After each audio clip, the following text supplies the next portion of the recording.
السلام علیکم ورحمۃ اللہ وبرکاتہ۔ بسم اللہ الرحمن الرحیم۔ الحمد للہ وکفی وسلام علی عبادہ الذین اصطفی، اما بعد فاعوذ باللہ من الشیطان الرجیم۔ بسم اللہ الرحمن الرحیم۔ یا ایہا الذین آمنوا کتب علیکم الصیام کما کتب علی الذین من قبلکم لعلکم تتقون۔ صدق اللہ العلی العظیم وصدق رسولہ النبی الکریم، ونحن علی ذلک من الشاہدین والشاکرین، والحمد للہ رب العالمین۔ رب اشرح لی صدری ویسر لی امری واحلل عقدۃ من لسانی یفقہوا قولی۔ سبحانک لا علم لنا الا ما علمتنا انک انت العلیم الحکیم۔ اللہم رب زدنی علما، اللہم انا نسألک علما نافعا، اللہم جنبنا الفواحش والمعاصی والخطایا والزلل ما ظہر منہا وما بطن۔ محترم حاضرین کرام، رمضان المبارک کا دوسرا جمعہ ہے اور پہلا عشرہ جو رحمت کا عشرہ ہے ختم ہونے کے قریب ہے۔ اللہ تعالیٰ اپنی بھرپور رحمتیں ہم سب کو عطا فرمائے۔ آمین۔ اللہ تعالیٰ ہم سب کے مغفرت کے فیصلے فرمائے۔ اللہ ہمارے روزوں کو بے انتہا قبول فرمائے۔ ہماری تراویحوں کو، عبادتوں کو، تلاوتوں کو اللہ تعالیٰ بے انتہا قبول فرمائے۔ محترم حضرات، یہ جو رمضان المبارک میں ہم روزہ رکھتے ہیں، کیا یہ اللہ تبارک و تعالیٰ نے سزا کے طور پر ہمارے لیے مقرر کیا ہے؟ کیا ہمارے دن میں نہ کھانے سے، نہ پینے سے اور خواہشات نفسانی نہ پورا کرنے سے اللہ کو خوشی ملتی ہے؟ اللہ نے یہ کیوں مقرر کیا ہے؟ قرآن کریم میں جتنے بھی احکامات دیے گئے ہیں، اللہ نے صاف کہا نماز پڑھو، زکوٰۃ دو، حج کرو، فلاں فلاں فلاں۔ لیکن روزے کے بارے میں اللہ تبارک و تعالیٰ نے کہا روزہ تم پر فرض کیا گیا ہے۔ آگے اللہ نے یہ بھی بتا دیا کہ ایسا مت سمجھنا کہ روزہ پہل تمہارے اوپر فرض کیا گیا ہو، بلکہ تم سے پہلے جتنی بھی امتیں اس دنیا میں آئی ہیں تمام امتوں پر اللہ نے روزہ فرض کیا تھا۔ تعداد الگ تھے، شکلیں الگ تھیں، لیکن ہر امت پر اللہ نے روزے کو فرض کیا تھا۔ حضرت آدم علیہ السلام کو اللہ نے جب جنت سے اتار کر دنیا میں بھیجا، اللہ تبارک و تعالیٰ نے حضرت آدم، حضرت حوا علیہم السلام کو جنت میں جگہ عطا فرمائی، اور اللہ نے فرمایا تھا وَقُلْنَا يَا آدَمُ اسْكُنْ أَنْتَ وَزَوْجُكَ الْجَنَّةَ وَكُلَا مِنْهَا رَغَدًا حَيْثُ شِئْتُمَا۔ اللہ نے کہا اے آدم اس جنت میں رہو، جہاں سے چاہو کھاؤ پیو، آرام کے ساتھ رہو، عیش کرو۔ اللہ نے یہ کہا تھا۔ ہاں، اللہ نے ایک حکم دیا تھا وَلَا تَقْرَبَا هَٰذِهِ الشَّجَرَةَ، جنت کے تمام نعمتوں سے فائدہ اٹھاؤ۔ جنت میں جو بھی چیزیں کھانے پینے کی ہیں اجازت ہے، وَلَا تَقْرَبَا هَٰذِهِ الشَّجَرَةَ، صرف ایک پابندی تھی، اس درخت کا پھل مت کھانا۔ یہ آزمائش کے لیے اللہ نے رکھا تھا۔ اور وہ ابلیس جس کے بارے میں نے کہا تھا اللہ تبارک و تعالیٰ نے مردود کر کے جنت سے نکال دیا تھا، اپنے دربار سے نکال دیا تھا، اس نے قسم کھائی تھی، اللہ سے مہلت مانگا تھا کہ جس آدم کی وجہ سے ہمیں جنت سے نکالا جا رہا ہے، اے اللہ مجھے مہلت دے دے، میں اس آدم کو بھی گمراہ کر کے چھوڑوں گا، اس کی اولاد کو بھی اپنے ساتھ جہنم میں لے جاؤں گا۔ اللہ نے کہا ٹھیک کر لے جو جتنی تیری طاقت ہے، میرے بندے گناہ کے بعد سچے دل سے توبہ کریں گے، سارے گناہوں کو معاف کر دیں گے تو ابلیس نے یہ دیکھا کہ حضرت آدم علیہ السلام جنت میں اور جنت کے نعمتوں میں ہیں، تو اس نے جال پھیلایا اور حضرت حوا کو یہ سمجھایا کہ اللہ نے اس درخت کے دانے کو کھانے سے اس لیے منع کیا ہے، اگر تم نے اس کا پھل کھا لیا ہمیشہ ہمیشہ رہو گے یہاں، اللہ نہیں رکھنا چاہتے اس لیے منع کر دیا۔ حضرت حوا علیہ السلام اس کے بہکاوے میں آ گئیں، حضرت آدم علیہ السلام بھی بہکاوے میں آ گئے اور اس درخت سے جس کے پھل کو اللہ نے کھانے سے منع کیا تھا کھا لیا۔ کھا لینے کے بعد وہی اللہ کی نافرمانی ہوئی، تو اللہ نے کہا قُلْنَا اهْبِطُوا، چلو نکلو یہاں سے۔ اللہ نے حضرت آدم حضرت حوا کو جنت سے اس دنیا میں بھیج دیا، اور دنیا میں بھی کہاں بھیجا؟ اس ہندوستان کی سرزمین پہ بھیجا۔ یہ سری لنکا علاقہ ہندوستان کا ہی حصہ تھا۔ اللہ نے حضرت آدم علیہ السلام کو وہاں اتارا۔ علماء نے یہاں بھی ایک نقطہ لکھا ہے، اللہ چاہتے تو پوری دنیا میں کہیں بھی حضرت آدم کو اتار سکتے تھے، اللہ نے اس سرزمین ہند پہ حضرت آدم علیہ السلام کو اتارا، جو پہلے نبی تھے، تمام انسانوں کے باپ تھے، اور اللہ تبارک و تعالیٰ نے ان کو دنیا میں اتارا، اس ہندوستان کی سرزمین پہ اتارا۔ اس میں اشارہ اس بات کی طرف بھی ہے، جب تک یہ کائنات باقی رہے گی، جب تک یہ دنیا باقی رہے گی، اس سرزمین سے کوئی اسلام کو مٹا نہیں سکتا ہے، ہمیشہ ہمیشہ اسلام یہاں رہے گا۔ اللہ نے اپنے پہلے نبی کو حضرت آدم علیہ السلام کو، نسل انسانی کے آباء و اجداد کو، حضرت آدم کو اللہ پوری دنیا میں اتار سکتے تھے، لیکن اللہ نے سرزمین ہند میں اتارا۔ علماء کہتے ہیں اشارہ اس بات کی طرف ہے، اللہ نے بتا دیا اس ملک میں ایمان والے تھے، رہیں گے، قیامت تک رہیں گے انشاءاللہ، کوئی ان کو یہاں سے نکال نہیں سکتا ہے، اس ملک سے کوئی اسلام کو مٹا نہیں سکتا ہے۔ تو حضرت آدم علیہ السلام کو یہاں اتارا، حضرت حوا کو اللہ نے جدہ میں اتارا۔ جدہ کے معنی دادی ہوتے ہیں، اسی لیے ان کی وجہ سے اس جگہ کا نام جدہ بھی پڑ گیا۔ جدہ میں ایک قبر بھی ہے، تقریباً 40 فٹ لمبی قبر ہے، کہتے ہیں کہ حضرت حوا علیہ السلام کی قبر ہے، واللہ عالم۔ تو حضرت حوا وہاں اتاری گئیں۔ حضرت آدم علیہ السلام جب دنیا میں آئے، 2 غم تھے ان کے پاس۔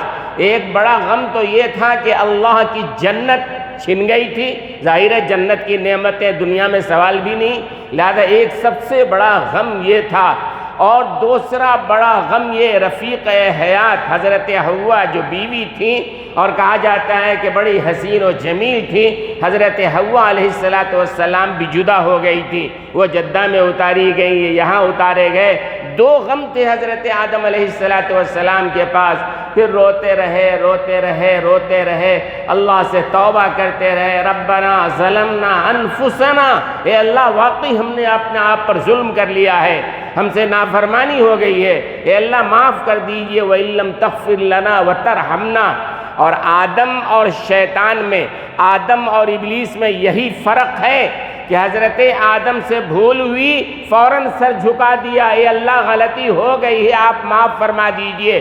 ابلیس نے نافرمانی کیا کہ میں آدم کو سجدہ نہیں کرتا، اور اللہ نے جب کہا اکڑ گیا کہ ٹھیک ہے چلو آدم اولاد آدم کو ہم گمراہ کر کے جہنم میں لے جائیں گے۔ یہ فرق ہے، آج بھی انسانوں میں فرق ہے، آج بھی انسانوں میں کوئی انسان ایسا ہے جس سے غلطی ہو جائے فوراً اعتراف کر لے، اللہ کے سامنے رو گڑ گرا لے۔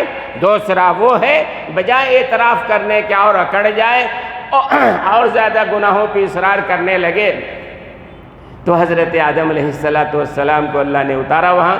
میں روزے کے تاریخ بیان کر رہا ہوں، اللہ نے خود بیان فرمایا ہے کہ ہم نے روزہ جو تمہارے اوپر اتارا ہے کوئی سزا کے طور پر روزہ نہیں اتارا ہے، بلکہ جتنی بھی امتیں آئی ہیں تمام امتوں پر ہم نے روزہ کو فرض کیا تھا۔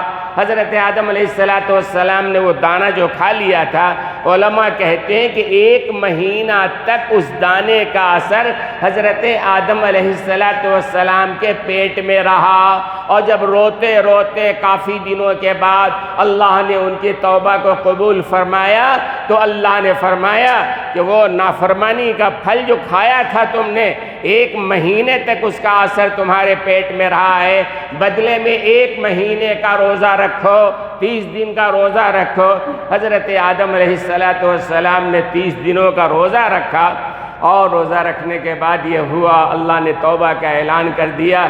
اس کے بعد حضرت آدم علیہ السلام نے اپنی شکل کو دیکھا۔ اس زمانے میں آئینہ تو شاید نہیں بنا ہوگا، کہیں پانی میں دیکھا ہوگا، کہیں بھی دیکھا ہوگا، اپنے چہرے کو دیکھا تو حضرت آدم علیہ السلام نے کہا، اے اللہ، جنت میں تو نے جو حسن و جمال عطا کیا تھا، جنت میں میرے چہرے پہ جو چمک دمک اور رونق تھی، اے اللہ دنیا میں نہیں ہے۔ دنیا میں آنے کے بعد نہ چہرے پہ وہ جمال ہے، نہ رونق ہے، رو رہے ہیں، گڑ گڑا رہے ہیں، اور اللہ سے کہہ رہے ہیں کہ اللہ وہ رونق عطا فرما دیجئے۔ اور ظاہر سی بات ہے، جنت میں جو اللہ تعالیٰ حسن و جمال عطا فرمائیں گے، دنیا میں اس کا تصور نہیں کیا جا سکتا ہے۔ جنت میں کیا ہوگا؟ جنت، اللہ تعالیٰ ہم سب کو جنت عطا فرمائے اور ہمارے حق میں جنت کا فیصلہ فرمائے۔ جنت میں جب جائیں گے، وہاں جتنی بھی نعمتیں ملے گی ان پر زوال نہیں ہوگا۔ جوانی ملے گی، کبھی بڑھاپا نہیں آئے گا، صحت ملے گا، کبھی بیماری نہیں آئے گی، اور کسی نعمت کے چھننے کا ڈر اور خوف نہیں ہوگا، کوئی ٹینشن نہیں ہوگا۔ یہاں تو آدمی چاہے جتنا بھی طاقتور ہو، بڑھاپا تو آنا ہی ہے، آدمی چاہے جتنا جوان ہو، بیماری تو آنی ہے، اور چاہے جتنے دن جی لے، موت تو آنا ہی آنا ہے۔ آدمی کے پاس چاہے جتنی دولت ہو، دولت کا نظام ہے کہ وہ بدلتا رہتا ہے جگہ، کبھی ان کے پاس، کبھی ان کے پاس۔ آدمی کو یہ ڈر بھی لگا رہتا ہے کہ آج یہ نعمت ہمارے پاس ہے، کل رہے کہ نہ رہے۔ لیکن جنت میں کوئی غم نہیں، کوئی فکر نہیں، جوانی ایسی، بڑھاپا کبھی نہیں، صحت ایسی، بیماری کچھ نہیں، بڑھاپے کا کوئی غم نہیں، جنت کے چھننے کا کوئی ڈر نہیں، نعمتوں کے زائل ہونے کا کوئی ڈر نہیں۔ تو حضرت آدم علیہ السلام نے چہرہ دیکھا، وہ جنت میں جو حسن و جمال تھا، ظاہر ہے دنیا میں وہ نہیں ہے۔ اللہ تبارک و تعالیٰ سے عرض کیا، پانی میں یا کہیں بھی انہوں نے اپنے چہرے کو دیکھا، اے اللہ میرے چہرے کے حسن و جمال ختم ہو گئے ہیں۔ اللہ تبارک و تعالیٰ نے کہا کہ اگر چاہتے ہو کہ تمہیں حسن و جمال ملے، چہرے پہ رونق آئے، تو ہر مہینے ایام 20 کے 3 روزے رکھا کرو۔ ایام 20، 13، 14، 15، ہر مہینے کی چاند کی تاریخ جو ہوتی ہے، ان 3 دنوں کی راتیں بھی بالکل روشن ہوتی ہیں، دن بھی روشن ہوتے ہیں۔ 13 ہر مہینے کی ہجری تاریخ کی اگر 13 تاریخ کو دیکھیں، چاند پورا ہوتا ہے، 14 کو چاند پورا ہوتا ہے، 15 کو چاند پورا ہوتا ہے، پھر گھٹتے گھٹتے کم ہو جاتا ہے نا۔ یہ پہلی تاریخ کو چاند نظر آتا ہے، بڑھتے بڑھتے بڑھتے 13 کو پورا ہوتا ہے۔ تو 13، 14، 15 عربی کیلنڈر کے ہر مہینے، ان کو ایام 20 کہا جاتا ہے۔ 20 کے معنی پر رونق، روشن، واضح۔ کیوں؟ اس لیے کہ ان کی راتیں بھی چمکدار ہوتی ہیں، اور دن میں سورج ہوتا ہے، وہ بھی چمکدار ہوتا ہے۔ تو اللہ نے حضرت آدم علیہ السلام نے کہا، اللہ نے کہا روزہ رکھو۔ حضرت آدم علیہ السلام نے 13 تاریخ کا روزہ رکھا۔ روزہ رکھنے کے بعد پھر انہوں نے اپنے چہرے کو دیکھا، تو دیکھا کہ واقعی فرق ہوا ہے، کچھ حسن و جمال آیا ہے۔ پھر 14 کو رکھا، دیکھا اور چہرے پہ رونق آ گئی ہے، اور پھر 15 کو رکھا تو چہرہ پورے طور پر چمکدار ہو گیا۔ تو حضرت آدم علیہ السلام نے وہاں سے، دنیا کا پہلا انسان ہے، پہلا نبی ہے، وہاں سے روزے کی شروعات ہو رہی ہے۔ ہم پر اللہ نے پہلے روزہ نہیں رکھ دیا ہے سے سزا کے طور پر رکھ دیا ہو، ہمارے بھوکے رہنے سے اللہ کو خوشی ملتی ہو، ہمارے پانی نہ پینے سے اللہ کو خوشی ملتی ہو، ایسا نہیں ہے۔ اور ایک بات تو ہمیش کے لیے ذہن میں محفوظ کر لیجئے، لکھ لیجئے، بٹھا لیجئے، اللہ نے شریعت کے جتنے بھی احکام اتارے ہیں، ہمارے سمجھ میں آئے نہ آئے، ہر حکم اللہ نے ہمارے بہتری کے لیے اتارا ہے، اس میں ہمارا فائدہ ہے، اس میں ہمارا فائدہ ہے، ہماری بھلائی ہے، سمجھ میں آئے نہ آئے، اللہ کے جتنے بھی احکامات ہیں ہمارے بھلے کے لیے ہے، ہمارے فائدے کے لیے ہے۔ پھر بھی اللہ تبارک و تعالیٰ کیا فرما رہے ہیں کہ بھائی صرف تم پر ہم نے روزہ فرض نہیں کیا ہے، پچھلی امتوں پہ بھی فرض کیا ہے۔ تو حضرت آدم علیہ السلام نے روزہ رکھا، پھر حضرت حوا کے لیے تلاش میں تھے، جا کے وہاں ملی میدان عرفات میں، اور عرفات میں جبل نور جو ہے اس پہاڑی پہ اللہ نے ملاقات کرایا حضرت آدم حضرت حوا علیہ السلام۔ پھر ان کی تاریخ الگ ہے، میں روزے کی تاریخ بتا رہا ہوں کہ روزے کی شروعات حضرت آدم علیہ السلام سے ہوئی ہے۔ اس کے بعد دیکھیے حضرت نوح علیہ السلام، ان کے بارے میں آتا ہے حضرت نوح علیہ السلام پر، ان کی امت پر ایک روزہ فرض تھا، عاشورہ کا روزہ، وہ بھی روزہ رکھا کرتے تھے۔ آگے بڑھے حضرت ابراہیم علیہ السلام، ان کی امت پر بھی روزہ تھا۔ حضرت داؤد علیہ السلام کا تو روزہ آتا ہے، ایک دن روزہ رکھتے، ایک دن افطار کرتے، آج روزہ رکھا، کل افطار، پھر پرسوں روزہ، پھر افطار، یعنی سال کے 6 مہینے روزے میں گزرتے تھے اور 6 مہینہ افطار ہوا کرتا تھا۔ تو حضرت داؤد علیہ السلام بھی 6 مہینے کا روزہ رکھتے تھے۔ اور پھر حضرت موسیٰ علیہ السلام جب توریت لینے کی گئے تھے کوہ طور پہ، تو اللہ نے کہا پہلے 40 روزہ رکھ کے آؤ۔ 30 روزہ رکھا تھا انہوں نے، اللہ نے 30 کا حکم دیا تھا، 30 روزہ رکھو۔ حضرت موسیٰ علیہ السلام نے 30 روزہ رکھا، اور روزہ رکھنے کے بعد منہ سے باس آتی ہے، وہ منہ کی گندگی کی نہیں ہوتی ہے، پیٹ جو خالی ہوتا ہے تو پیٹ کے خالی ہونے کی وجہ سے ایک طرح کی بو آتی ہے۔ تو حضرت موسیٰ علیہ السلام نے سوچا 30 روزہ رکھنے کے بعد یہ ہمارے منہ سے جو بانس آ رہی ہے اور اللہ سے کلام کرنا ہے، کہیں اللہ کو برا نہ لگے۔ انہوں نے اچھی طرح منہ کو صاف کر لیا۔ اللہ نے کہا کہ 10 اور روزہ رکھو، اس لیے کہ روزے دار کے منہ کے جو بو ہے مجھے اچھی لگتی ہے۔ لہذا حضرت موسیٰ علیہ السلام نے 10 روزہ اور رکھا، 40 روزہ انہوں نے بھی رکھا۔ پھر اللہ تبارک و تعالیٰ نے وہ تورات عطا فرمایا، کوہ طور پہ اللہ کی تجلی ہوئی، بات ہوئی۔ حضرت عیسیٰ علیہ السلام ان کے ہاں بھی روزہ ہے، اور آج بھی ان کے جو ماننے والے ہیں ان کی قوم میں روزہ چل رہا ہے۔ تو دوستو اور بزرگوں، اللہ تبارک و تعالیٰ نے ہر امت پہ روزہ کو فرض کیا ہے نا بھائی؟ لہذا ہمارے ہاں بھی روزہ فرض ہے، یہ اللہ کا کرم اور احسان ہے۔ اصل بات یہ ہے دوستو اور بزرگوں، ایک حدیث ہے، تخلقوا باخلاق اللہ، اے لوگوں اپنے اندر وہ صفات پیدا کرو جو اللہ کے اندر ہے۔ اللہ کی بہت سارے صفات ہیں، اللہ چاہتے ہیں کہ ہمارے بندوں میں بھی وہ صفات آئیں۔ مثال کے طور پر اللہ کی صفت ہے کہ اللہ بڑے کریم ہیں، اللہ چاہتے ہیں میرے بندوں کے اندر بھی کرم کی صفت ہو، یعنی ہمارے بندے بھی دوسروں پر کرم نوازی کریں اور دوسروں کے ساتھ درگزر کا معاملہ کریں۔ اللہ رحیم ہے، تو اللہ چاہتے ہیں کہ میرے بندے کے اندر بھی رحم کا مادہ ہو، دوسروں پر رحم کرنا سیکھیں۔ ایسی دوستوں اور بزرگوں، اللہ تبارک و تعالیٰ کی ایک صفت ہے کہ اللہ قہار ہے، قہر کرنے والا۔ مطلب یہ ہے کہ تمہارے اندر بھی یہ صفت ہونا چاہیے کہ شریعت کے معاملے میں اگر تمہارا اپنا بیٹا بھی شریعت کے خلاف ہے، جوتے مارنا پڑے تو اس سے کبھی احتراز نہ کرنا، معاملہ شریعت کا ہے۔ اللہ کی صفت ہے جبار ہے، سختی کرنے والا۔ مطلب ہے ہمارے بندوں کے اندر بھی یہ صفت آنی چاہیے کہ شریعت کے معاملے میں اگر بیوی رکاوٹ بن رہی ہے، بیٹا رکاوٹ بن رہا ہے، بیٹی رکاوٹ بن رہی ہے، آدمی ہرگز برداشت نہ کرے، شریعت سب سے اوپر ہے، کوئی ہو ان کو راستے سے ہٹاؤ۔ تو یہ صفات ہمارے اندر ہونی چاہیے۔ اللہ کی صفت ایک یہ بھی ہے کہ اللہ ستار العیوب ہے، لوگوں کے عیبوں پر پردہ ڈالتا ہے۔ اللہ چاہتے ہیں ہمارے بندوں کے اندر بھی یہ صفت ہونا چاہیے، لہذا ہمارے پاس بھی کسی کے عیوب اگر آئیں ہم کو چھپانا چاہیے۔ لیکن آج ہم ایسے مردود ہو گئے ہیں، آج ہم ایسے ناکارہ ہو گئے ہیں کہ دوسرے کے عیب کو کیا چھپائیں گے، کوریت کر نئے نئے الزام لگا کر غیبتوں کے ذریعے اپنے روزے کو تباہ و برباد کرتے ہیں۔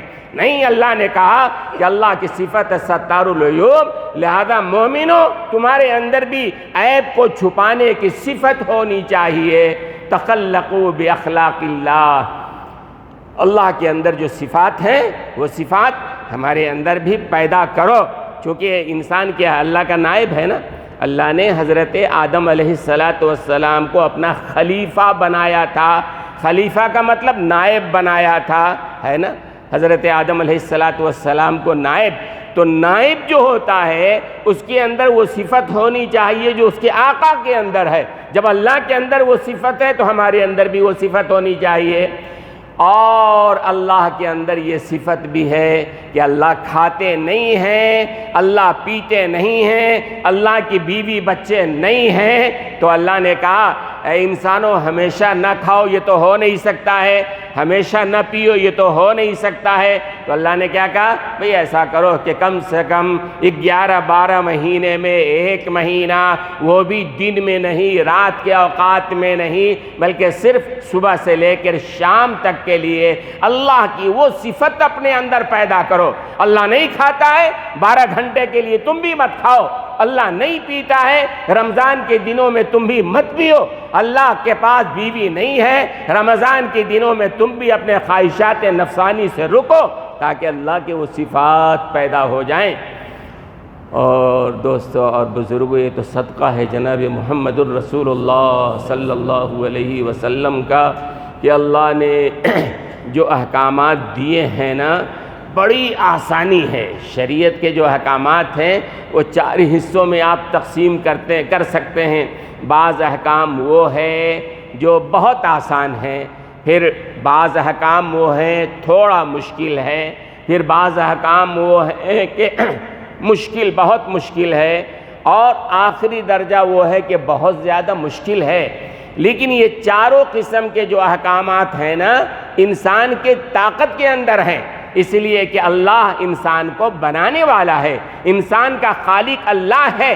اللہ اس مشین کو جانتا ہے کہ انسان کے اندر کتنے برداشت کی طاقت ہے، کتنا برداشت کر سکتا ہے. لہذا اللہ نے جتنے بھی احکامات اتارے ہیں، لا یکلف اللہ نفسا الا وسعها، کوئی بھی شریعت کا حکم ایسا نہیں ہے جو کہے کہ نہیں ہمارے لیے ممکن نہیں ہے، اس لیے کہ اللہ نے ایسے حکم کو اتارا ہی نہیں ہے. اللہ مشین کو بنانے والے ہیں، انسان کو پیدا کرنے والے اللہ جانتے ہیں، اور اس میں بھی آسانی کا پہلو رکھا گیا ہے. رمضان کا روزہ جو فرض دیا ہے نا، وہ سن 2 ہجری میں، ہجری کی تاریخ جانتے ہیں، جب حضور اکرم صلی اللہ علیہ وسلم نے مکۃ المکرمہ کو چھوڑ کر مدینہ منورہ کی طرف ہجرت فرمایا تھا. وہاں سے ہجری تاریخ شروع ہوئی. تو دوسرا سال یعنی ہجرت کے 1 سال کے بعد جب دوسرا سال آیا، اس سال میں روزے کی فرضیت کا حکم آیا ہے، سن 2 ہجری میں آیا ہے. اور وہ بھی ذہن میں رکھیے گا کہ سن 2 ہجری میں جس سال روزہ فرض ہوا ہے، اور اسی سال جنگ بدر کا واقعہ بھی پیش آیا ہے. سن 2 ہجری میں جنگ بدر کا واقعہ پیش آیا ہے. جنگ بدر جو اسلام اور کفر کی بہت بڑی جنگ تھی، پہلی جنگ تھی، حق اور باطل کی لڑائی تھی، وہ سن 2 ہجری میں مقام بدر پہ لڑی گئی ہے. مقام بدر، جنگ بدر جو کہتے ہیں اس کی وجہ ہے، کتابوں میں کئی وجہ لکھی گئی ہے. ایک وجہ تو یہ لکھا ہے کہ جنگ بدر اس لیے کہتے ہیں، یہ بدر جو مقام ہے وہ مدینہ منورہ سے تقریباً 100 میل کے فاصلے پر ہے، اور مکۃ المکرمہ سے تقریباً 200 میل کے فاصلے پر ہے. یہ بدر کا مقام جو ہے مدینے سے 100 میل کے فاصلے پر ہے. کیوں بدر کہا جاتا ہے؟ کتابوں میں لکھا ہے کہ وہاں سب سے پہلے اس بستی میں، یعنی اس مقام پہ جس اللہ کے بندے نے اپنا گھر بنایا، اپنے خاندان کو بسایا، اس کا نام بدر تھا. اپنے نام پر اس جگہ کا نام، محلے کا نام، بستی کا نام، آبادی بڑھتی چلی گئی، مقام بدر ہو گیا. اسی لیے کہا جاتا ہے کہ مقام بدر پہ جو جنگ لڑی گئی جنگ بدر ہے. بعض حضرات نے کتابوں میں لکھا، ایک وجہ یہ بھی لکھا ہے کہ مقام بدر پہ ایک من ہے، ایک کنواں ہے، کہتے ہیں آج بھی وہ جاری ہے، پانی اس سے خود بخود نکلتا ہے اور نالوں کے ذریعے بہتا ہوا چلا جاتا ہے. کہتے ہیں کہ بہترین پانی ہے، اور کوئی چاندنی راتوں میں اگر جائے تو اس کے پانی کے اندر وہ بدر کا چاند بھی نظر آتا ہے. پانی جب نکل کے جا رہا ہو، اس بنیاد پہ بدر کہا گیا، خیر جس بنیاد پہ ہو. تو یہ لڑائی جو ہوئی حق اور باطل کی، یہ اسی سال روزہ فرض ہوا تھا، اور رمضان المبارک کی 17 تاریخ کو یہ لڑائی ہوئی ہے، اور جنگ کی تیاری رمضان کی شروعات سے ہی چل پڑی تھی، اور صحابہ آئے ہیں۔ تو اللہ کے رسول صلی اللہ علیہ وسلم نے صحابہ سے کہہ دیا تھا کہ بھائی یہ اسلام کی اور کفر کی جنگ ہے، بلا شبہ رمضان کا روزہ فرض ہے، لیکن اسلام کو غالب کرنے کے لیے اگر کوئی آدمی روزہ نہ رکھنا چاہے اجازت ہے، چھوڑ سکتا ہے، جو رکھنا چاہے رکھ سکتا ہے۔ اب صحابہ کرام جو جنگ بدر میں گئے تھے 313 کی تعداد تھی، اور کافروں کا تقریباً 1000 کا لشکر تھا۔ اب یہ صحابہ جو گئے تھے دو طرح کے لوگ ہو گئے، کچھ صحابہ نے روزہ رکھا یعنی عزیمت پر عمل کیا، ہم روزہ رکھیں گے، اور کچھ صحابہ نے روزہ نہیں رکھا۔ جنہوں نے روزہ نہیں رکھا اس سے بھی امت کو بہت سارے مسئلے معلوم ہوئے، جنہوں نے روزہ رکھا اس سے بھی امت کو بہت سارے مسئلے معلوم ہوئے۔ عام طور سے لوگوں کو مسئلے کا علم نہیں ہوتا ہے، فوراً اعتراض کر دیتے ہیں۔ ہمارے ایک دوست ہیں، ایک مسجد کے امام ہیں، انہوں نے بتایا کہ رمضان المبارک کا مہینہ تھا، اور ان کی بستی سے ایک مولانا چندے کے لیے بنگلور تشریف لائے تھے، اور دوپہر کے بعد کا وقت تھا، تقریباً ظہر کے بعد 3-4 بجے کا وقت تھا۔ مولانا آئے، اب مسافر ہیں وہ، یہ تو مسئلہ آپ جانتے ہیں، کوئی آدمی شرعی مسافر ہو اس کو روزہ چھوڑنے کا اختیار ہوتا ہے نا بھائی؟ کوئی آدمی 48 میل یا اس سے زیادہ کے سفر پہ جا رہا ہے، اگر وہ روزہ نہ رکھنا چاہے سفر کی مشقت کی وجہ سے، تو شریعت نے اجازت دی ہے۔ تو مولانا ایک تو بہرحال وہ مسافر تھے، اور ساتھ میں یہ تھا وہ شوگر پیشنٹ تھے، ہوٹل سب بند ہے، ان کو پورا بنگلور معلوم بھی نہیں تھا کہ یہ شیواجی نگر کے چوک میں دن میں بھی ہوٹل کھلا رہتا ہے مسلمانوں کا، پتہ نہیں بیچارے کو۔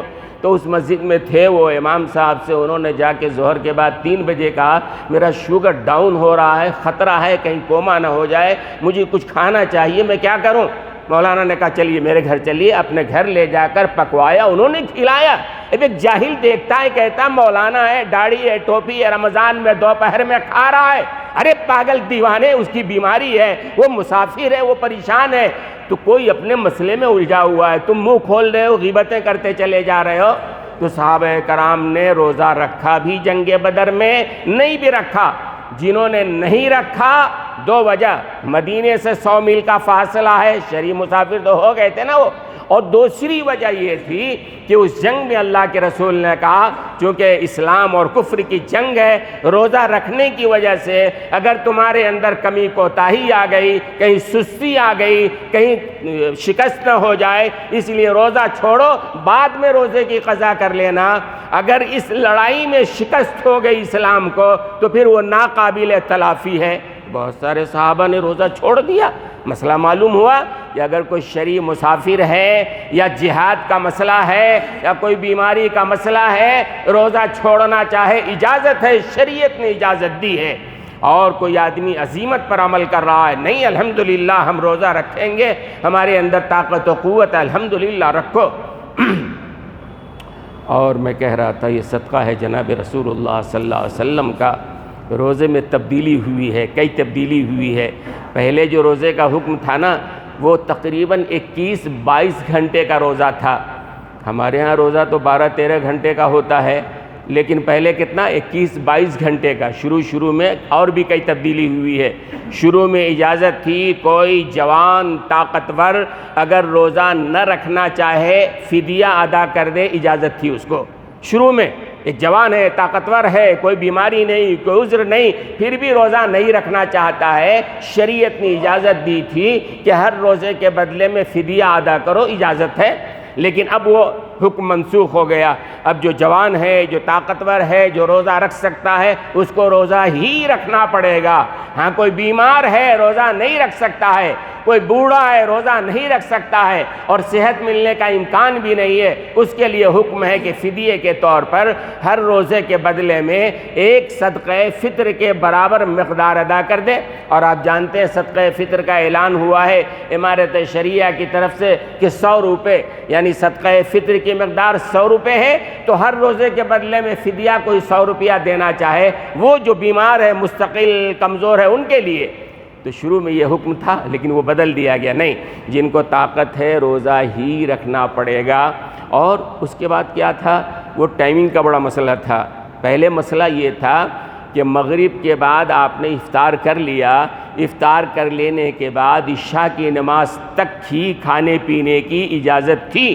کسی نے عشاء کی نماز پڑھ لیا، پھر وہیں سے دوسرے دن کا روزہ شروع ہو جاتا تھا، تقریباً 21-22 گھنٹے کا روزہ ہوتا تھا۔ کسی نے روزے کے بعد نماز پڑھی، نیند آ گئی، تھوڑی دیر کے لیے بھی آ گئی، ایسے ہی جیسے کوئی آدمی وضو کر لے اور ٹیک لگا کے بیٹھ جائے، ٹیک لگانے میں نیند جلدی آتی ہے نا، اگر 1 منٹ کے لیے بھی نیند آ گئی وضو ٹوٹ جاتا ہے۔ ہمارے بہت سارے بھائی وہ جو ٹیک لگا کے بیٹھتے ہیں، جوان ہوتے ہیں، میں کہتا ہوں بھئی کمزور ہے، کوئی بیمار ہے، بات الگ ہے، جو طاقتور ہیں ماشاءاللہ ہیں، ان کو ٹیک لگانے کی ضرورت کیا ہے؟ ٹیک لگانے میں نیند آتی ہے۔ مسئلہ بتا رہا ہوں، یاد رکھیے کہ اگر کوئی آدمی 1 لمحے کے لیے بھی نیند میں چلا جائے وضو ٹوٹ جاتا ہے، اور جب وضو ٹوٹ گیا آپ نماز میں کھڑے ہوگے تو نماز ہوگی؟ بھئی وضو ہی نہیں تو نماز کہاں سے ہونے کا سوال ہی نہیں پیدا ہوتا ہے۔ ایسی مسئلہ اس وقت تھا کہ مغرب کے بعد عشاء کی نماز پڑھ لیا، اس کے بعد روزہ شروع، یا مغرب کے بعد اگر کسی کو نیند آ گئی پھر دوسرے دن کا روزہ شروع، اجازت نہیں تھا۔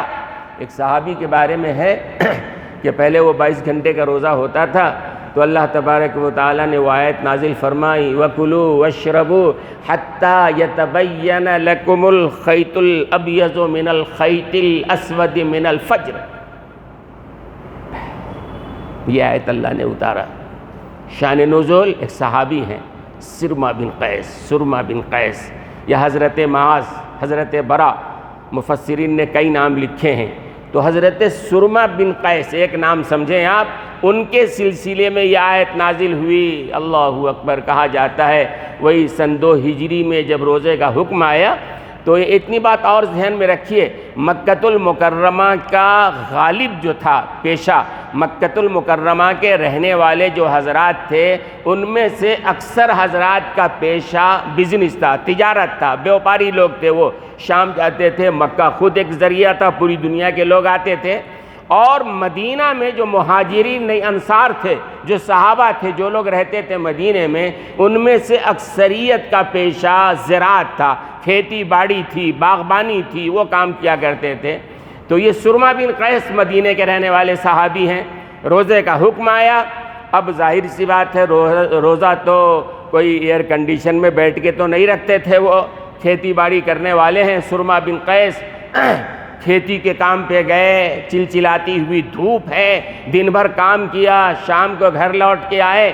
کہتے ہیں کہ وہ صحابی جب آئے، شام کا وقت تھا، گھر آتے ہی اپنے اہلیہ محترمہ سے کہا حضرت سرما بن قیس نے کہ کافی پیاس لگی ہے، بھوک لگی ہے، جسم کے ہر جوڑ میں درد ہو رہا ہے، جلدی سے کچھ افطار تیار کر کے لا لو۔ اللہ اکبر، کتابوں میں آتا ہے، صحابی کہتے ہیں اور راوی کہتے ہیں کہ ان کی اہلیہ محترمہ نے کہا میرے آقا، میرے سرتاج، ہمارے اور آپ کے گھر میں اللہ کے نام کے علاوہ کچھ بھی نہیں ہے، پورے گھر کو ہم جھاڑو دے لیں، ایک جو کا دانہ نہیں ملے گا، ایک گیہوں کا دانہ نہیں ملے گا، ایک کھجور نہیں ملے گا، کچھ بھی گھر میں نہیں ہے۔ ان کا یہ حال تھا، اور شریعت پر عمل کرنے کا حال سلو ابھی بتاتا ہوں میں۔ پھر بھی بی بی نے کہا آپ ذرا تھوڑی دیر بیٹھیں، میں پڑوس سے کچھ مانگ کے لاتی ہوں، کچھ تیار کرتی ہوں۔ اہلیہ محترمہ گئیں، کچھ انہوں نے مانگا، لے کے آئیں، کھجور تھا، کچھ آٹا واٹا تھا، ملا کے کچھ بنا کے دیں گے، تیار کر کے لے کے آتی ہیں۔ ان کے شوہر محترم سرما بن قیس تھکے تھے، دن بھر کے بستر پہ بیٹھے، نیند آئی تو نیند آ گئی۔ اب اہلیہ جب لے کے آئیں کچھ افطار کے لیے تو دیکھا کہ ان کو تو نیند آ گئی ہے، مسئلہ ان کو بھی معلوم تھا کہ نیند آ جائے تو پھر دوسرا روزہ شروع۔ شوہر کو اٹھایا، ان کو بھی مسئلہ معلوم ہے۔ شوہر محترم نے کہا کہ نہیں اب تو میں نہیں کھا سکتا، اگر کھا لیا تو روزہ ٹوٹ جائے گا، لہذا اگلے روز کے لیے پھر روزہ شروع ہو گیا۔ وہیں سے روزہ شروع ہوا، اور دوسرے دن بھی کھیتی باڑی کا کام کرنا تھا، گھر میں نہیں بیٹھنا تھا، ایئر کنڈیشن میں نہیں بیٹھنا تھا، مسجدوں میں بیٹھ کے گپ شپ نہیں کرنا تھا۔ بلکہ کام پہ گئے اور دوسرے دن افطار سے ذرا پہلے گھر آئے، اور ظاہر سی بات ہے 2 دن کا روزہ دھوپ میں کیا حال ہوگا۔ اللہ اکبر، گھر آئے، بے ہوشی طاری ہوئی اور اسی حالت میں ان کا انتقال ہو گیا۔ اللہ اکبر، اندازہ لگائیے شریعت پر عمل کرنے کا یہ جذبہ اور دیوانگی کے حد تک جذبہ کہ 2 دن کا روزہ رکھا ہے لیکن ہمارا روزہ نہ ٹوٹنے پائے، ہمارا روزہ نہ چھوٹنے پائے، چاہے جیسے حالات ہو۔ جب یہ ہوا تو جناب رسول اللہ صلی اللہ علیہ وسلم نے اللہ کے دربار میں انہوں نے کہا، اے اللہ ہماری اس کمزور امت پر رحم فرما۔ اللہ نے فوراً جبریل امی کو بھیجا اور حکم بدل دیا، فرمایا وَكُلُوا وَاشْرَبُوا حَتَّى يَتَبَيَّنَ لَكُمُ الْخَيْطُ الْأَبْيَضُ مِنَ الْخَيْطِ الْأَسْوَدِ مِنَ الْفَجْرِ۔ چلو اب سے اجازت ہے کہ مغرب سے لے کر طلوع صبح صادق تک کھاؤ پیو، بیوی سے ملو، خواہشات نفسانی پوری کرو، اجازت ہے، شریعت نے اجازت دی ہے۔ تو دوستو اور بزرگوں، یہ روزے میں تبدیلی پیدا ہوئی ہے، لیکن ہمارا مسئلہ کیا ہے؟ روزہ اتنا کم مدت کا، اور اس کے باوجود بھی اللہ نے ہر طرح کی نعمتیں ہمارے دسترخوانوں پر کتنی نعمتیں ہوتی ہیں نا بھائی۔ صحابہ کے دسترخوانوں پہ تو نہیں تھا نا، ان کے لیے غربت تھی، پریشانی، لیکن شریعت پر عمل کرنے کا یہ حال تھا۔ اور ہمارے ہاں افطار، اللہ اکبر، گھروں میں دیکھو خواتین عصر کے پہلے سے افطاری کا کام شروع کرتی ہیں، مغرب تک ان کا وقت کچن میں ہی گزر جاتا ہے۔ مرد حضرات مسجد میں ہو چاہے گھر پہ ہو، افطار لا کے رکھا جاتا ہے، روزے دار افطار کو تکتے چلے جا رہے ہیں، یہ سموسہ ہے، یہ فلاں ہے، یہ فلاں ہے، یہ چیزیں دیکھتے جا رہے ہیں۔ اللہ کے بندے، مقدر میں جو ہے وہ تو کھاؤ گے ہی، حدیث میں ہے کہ تقدیر کا لکھا ہوا جب تک کوئی کھا نہیں لے گا موت نہیں آنے والی ہے۔ ارے مقدر میں جو ہے وہ تو کھانا ہی ہے، جب وقت آ جائے گا کھا لیں گے۔ وقت تو دعا کرنے کا وقت ہے، اللہ سے مانگنے کا وقت ہے، اللہ کے سامنے رونے اور گڑ گڑانے کا وقت ہے۔ میں کہتا ہوں کم سے کم افطار سے آدھا گھنٹہ پہلے آ جاؤ آپ دسترخوان پہ، اور بار بار اللہ سے الہا و زاری کر کے دعائیں مانگو۔ ایک صاحب نے کہا آدھا گھنٹہ اللہ سے مانگیں گے کیا؟ ایک صاحب سے میں نے کہا کہ آدھا گھنٹہ مانگو، تو کہنے لگے آدھا گھنٹہ کیا مانگیں گے ہم؟ یا تو اسی کو بار بار ریپیٹ کرتے رہنا۔ میں نے کہا ہاں ریپیٹ کرو، اس لیے کہ حدیث میں دعا مانگنے کا طریقہ بتایا گیا ہے۔ ایک دعا کو جناب رسول اللہ صلی اللہ علیہ وسلم 3 بار مانگا کرتے تھے، 3 بار مانگا کرتے تھے۔ آپ اگر 10 بار بھی مانگیں گے کوئی گناہ نہیں ہوگا۔ الہا و زاری کے ساتھ لپٹ کے مانگیے، اے اللہ صحت دے دیجئے، اے اللہ صحت دے دیجئے، اے اللہ صحت دے دیجئے۔ کوئی ری ایکشن نہیں ہو جائے گا، کچھ نقصان نہیں ہو جائے گا۔ مانگو، اللہ سے مانگو، دینے والی ذات اللہ کی ہے۔ اور دعا پر میں بہت کچھ کہہ چکا ہوں کہ جو اللہ سے نہیں مانگتا ہے اللہ کو اس پر غصہ آتا ہے۔ دنیا والے جو دیتے ہیں تو ان کو غصہ آتا ہے دینے پہ۔ رمضانوں میں دیکھے زکوٰۃ دینے والے جو اپنے مال کی زکوٰۃ دیتے ہیں، صدقات دیتے ہیں، وہ مانگنے والوں کے ساتھ کیا رویہ ہوتا ہے؟ 1 بار دیا، 2 بار دیا، تیسری بار منہ بنگا ٹنگا ہو جاتا ہے، پیشانی پہ بل آ جاتا ہے، پھر اس کے بعد انکار کر دیتا ہے۔ اللہ کا معاملہ ہے 1 بار مانگو دے، 2 بار دو دیں گے، تیسری بار مانگو دیں گے۔ اور علماء نے لکھا ہے جو آدمی اللہ سے بار بار مانگتا ہے، ہر چیز مانگتا ہے، ایسے بندے کو اللہ اپنی ولایت عطا فرما دیتا ہے۔ اللہ کہتے ہیں یہ بندہ ہر چیز ہم سے مانگتا ہے، اپنی ولایت نصیب فرما دیتے ہیں۔ ہر چیز اللہ سے مانگو، ہر چیز اللہ سے مانگو۔ تو افطار کا وقت ہے، اللہ سے مانگنے کا وقت ہے، اور ایسی سحری کا وقت ہے۔ بھائی سحری کے لیے جگتے ہو، عام دنوں میں نہیں ہوتا ہے، عام دنوں آدمی تہجد کے لیے اگر کوئی نہیں اٹھ رہا ہے، لیکن رمضان المبارک میں تو روزہ رکھنا ہی ہے نا، سحری کھانا ہی ہے نا۔ اور یاد رکھو سحری کا کھانا یہ برکت کا کھانا ہے، سحری کا کھانا عبادت میں شامل ہے۔ اللہ کے رسول نے فرمایا تسحروا، سحری کھایا کرو۔ ہمارے اور یہودیوں کے روزے میں سحری کا فرق ہے۔ یہودی جو روزہ رکھتے ہیں سحری نہیں کھاتے ہیں، اور ہم جو روزہ رکھتے ہیں سحری کھاتے ہیں۔ علماء نے لکھا ہے کسی آدمی کا جی اگر سحری کھانے کا نہ ہو، سنت سمجھ کے ایک کھجور کھا لیا، پانی پی لیا، ثواب مل جائے گا۔ تو جب سحری کے لیے اٹھ رہے ہو، کم سے کم 4 رکعت تہجد تو پڑھ لو بھائی۔ تہجد کی کم سے کم رکعتیں 4 ہیں، درمیانی 8 ہیں، زیادہ 12 ہیں۔ اگر 12 نہیں پڑھ سکتے ہو، 4 تو پڑھو، اور 4 پڑھ کے اللہ کے سامنے دامن تو پھیلاؤ، اللہ کے سامنے رو گڑ گڑاؤ۔ دینے والے اللہ ہیں، ہماری مصلحت ہوگی جو مانگ رہے ہیں اللہ دے گا، اگر مصلحت نہیں ہوگی اللہ آخرت میں عطا فرمائے گا۔ نقصان تو نہیں ہے دعا مانگنے میں، تو افطاری کے وقت بھی مانگو، سحری کے وقت بھی مانگو۔ ہو گیا وقت، مجھے اور کچھ کہنا تھا، گزشتہ جمعہ ہی کہنا چاہ رہا تھا، گزشتہ جمعہ بھی وقت زیادہ ہو گیا تھا، آج بھی وقت زیادہ ہو گیا ہے، کہہ دوں میں اجازت ہے؟ کسی پر بوجھ تو نہیں ہو جائے گا؟ کچھ لوگوں پر ذرا بوجھ ہونے لگتا ہے، کچھ لوگ گھڑی دیکھتے ہیں، اشارے کرتے ہیں، اس لیے پوچھا۔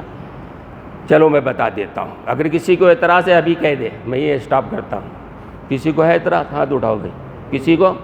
چلیے میں بتاتا ہوں۔ رمضان المبارک میں 4 کام خاص طور پہ کیجیے۔ ایک کام تو یہ ہے کہ کثرت سے استغفار، استغفار، استغفار، کثرت سے استغفر اللہ، استغفر اللہ، استغفر اللہ ربی من کل ذنب و خطیئۃ و اتوب الیہ، چلتے پھرتے بھی پڑھیں، نمازوں کے بعد بھی پڑھیں، توبہ کریں، توبہ کریں۔ ایک کام خاص طور سے یہ کریں۔ دوسرا کام یہ کریں، کلمے کا ورد خاص طور پر رکھیں، لا الہ الا اللہ، لا الہ الا اللہ، اس کا بڑا فائدہ ہے۔ اور آپ دنیا میں جب پڑھنے کے عادی ہوں گے تو انشاءاللہ مرنے کے وقت بھی زبان پر کلمہ آئے گا۔ زندگی بھر جب کلمہ نہیں رہا تو اس وقت کیا گارنٹی ہے کہ زبان پہ آ جائے؟ تو کلمہ زیادہ سے زیادہ پڑھیے۔ اور علماء نے لکھا ہے کہ جو آدمی 70,000 مرتبہ کلمہ پڑھ کے اپنے والدین کو، اپنے مرحومین کو جس کے لیے بخشتا ہے، اگر ان پر عذاب بھی ہو رہا ہو، اللہ اس کے صدقے میں عذاب بھی اٹھا لیتا ہے۔ لہذا کثرت سے کلمہ پڑھیے، لا الہ الا اللہ محمد الرسول اللہ۔ تیسرا کام یہ کریں آپ کہ کثرت سے رمضان المبارک میں اللہم انا نسألک رضاک والجنہ، اگر یہ عربی دعا یاد نہیں ہے اردو میں کہیے، اے اللہ اپنی رضا ہمیں نصیب فرما دیجئے، اور اللہ کی رضا مل گئی تو جنت تو ملے گی ہی نا۔ اور دوسرا کام یہ کریں، اللہم انا، اللہ سے کہیے، اے اللہ ہم آپ سے آپ کی ناراضگی سے پناہ مانگتے ہیں اور جہنم سے پناہ مانگتے ہیں۔ جب اللہ کی ناراضگی سے ہم بچ جائیں گے تو جہنم سے بھی ہم بچ جائیں گے۔ اور چوتھا کام یہ کیجئے کہ قرآن کریم کی تلاوت زیادہ سے زیادہ کیجئے۔ اگر عام دنوں میں قرآن کریم 1 پارہ روزانہ پڑھتے ہیں تو پھر رمضان المبارک میں کم سے کم 5 پارہ روزانہ قرآن پڑھیے۔ 1 پارہ فجر کے بعد پڑھ لیا، 1 پارہ ظہر کے بعد پڑھ لیا، 1 پارہ عصر کے بعد پڑھ لیا، تراویح کے بعد 1-2 پارے پڑھ لیے، ہے نا بھائی؟ بلا وجہ کے گپاسٹنگ میں جو اوقات ضائع کرتے ہیں اس سے اچھا ہے کہ آپ یہ کام کریں۔ اور میرا وہ مضمون باقی ہے، آئندہ جمعہ ذرا یاد دلا دیجئے گا، آج تو بات آگے نہیں بڑھائیں گے ہم۔ وہ حریش کا واقعہ حدیث کا سنا رہا تھا نا کہ وہ جہنم میں میدان حشر میں وہ حریش نامی وہ ایک بچھو کے نسل کا جانور جس کا سر آسمان پہ ہوگا، دم اس کی زمین پر اتنا بڑا، اور میدان حشر میں وہ اعلان کرے گا، این من بارز الرحمن، این من حارب الرحمن، کون ہے جو اللہ سے جنگ کی مبارزت کرتا تھا، کون ہے جو اللہ سے جنگ کی دعوت کے بات کرتا تھا؟ وہ 70 بار وہ اعلان کرے گا۔ جبریل پوچھیں گے بھائی کس کو تلاش کر رہے ہو؟ تو میں نے بتایا نا 2 آدمی بتائے تھے، 3 آدمی ابھی باقی ہیں، انشاءاللہ آئندہ جمعہ عرض کروں گا۔ اللہ تبارک و تعالی ہم سب کو عمل کی توفیق عطا فرمائے۔